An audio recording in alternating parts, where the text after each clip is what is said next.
個郵包爛成咁嘅？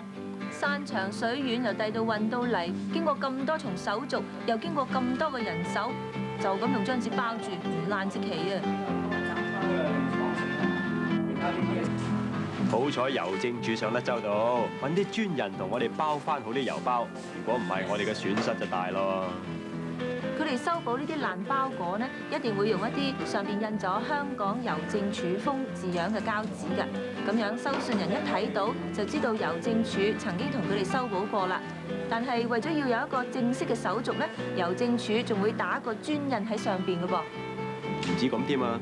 為咗費事呢啲郵包再因為郵遞而整爛，郵政署仲會用膠袋裝好佢，咁樣就算係落大雨啊，對裡面嗰個飽受風霜嘅郵包都冇影響啦。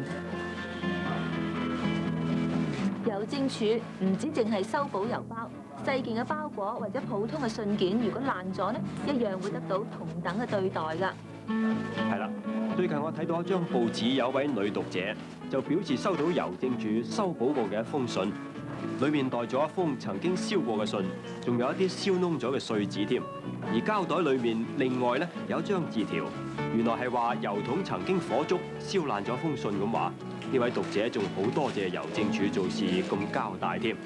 梗係啦，有邊個唔想自己寄出嘅信或者係包裹可以得到好好嘅對待，安安全全咁寄到收信人嗰度啊？如果咁講，即係我哋收到嘅信或者係郵包，一定唔會溶溶爛爛㗎啦噃。係啊，因為郵政署一收到爛咗嘅信件咧，就會即刻處理㗎啦。但係點解我上個月收到封信又爛咗嘅呢？如果係咁，你可以要求郵政署幫手調查㗎噃。嗱，你首先咧就要將郵件完完整整咁交去郵政署，特別係嗰啲包裝紙添。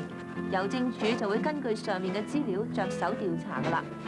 哦，原來可以咁㗎。